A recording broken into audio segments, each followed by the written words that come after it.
Hey everyone, Mike again.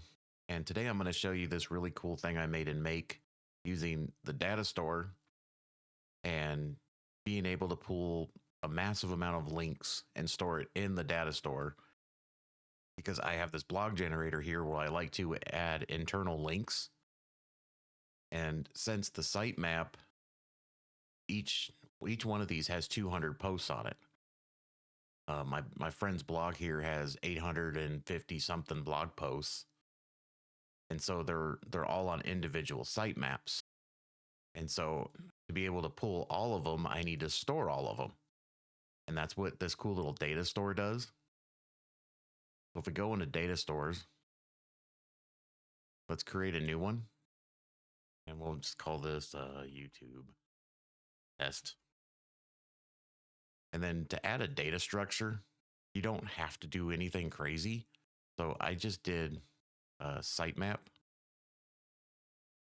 And if I edit this, you can see that it's just text. Nothing's required. I just did it very plain and simple because all I wanted was the text. So we'll just use that as my structure. 1 megabyte is probably more than enough.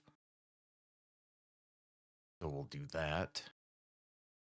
So if we go into here, so what I have is a repeater. And so this just repeats. And my initial value is going to be a 1. Because once again, if we look at our sitemap, I have sitemap 1, 2, 3, 4, and 5.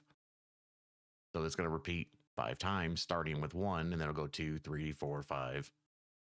This basically gives it it adds a number to the number. I'm sure this is probably too much, but as you can see, my output is 1, 2, and then this here, we're just taking our sitemap URL, but I need to add a number after that sitemap.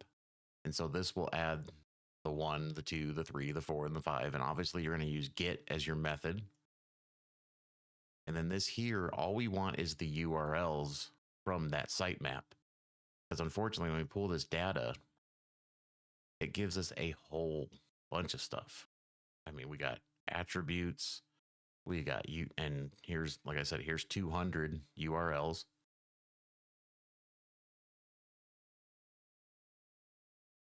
And if we click on this, we get, there's the URL I want, but then we also have last mod. So, I mean, if you really wanted the last time this was modded, like if you wanted to set up a filter to only update, old files, that would probably be a good thing to pull into this.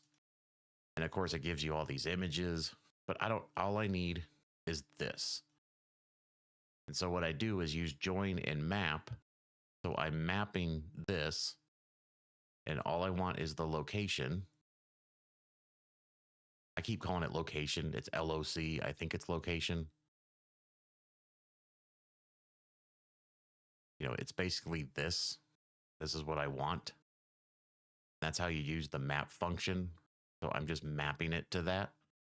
And then I want it joined with a new line. So I'm adding a line at the end. So when this runs, my URLs are in a nice, as you can see, structured, simple to read. Then this here just updates the data store. So if I pick YouTube one I just picked, you can give it a key if you want to. I don't think I'd worry about it too much. It'll just give it a random number if you leave it blank. If you really want to do keys, I mean, I could set it to like use this here. So this would be key 1, key 2, key 3. And then of course we need to set up this. The sitemap is the URLs from this link. So if we save that and I run it, as you can see, it's going to go through it 5 times. If I go to my data stores,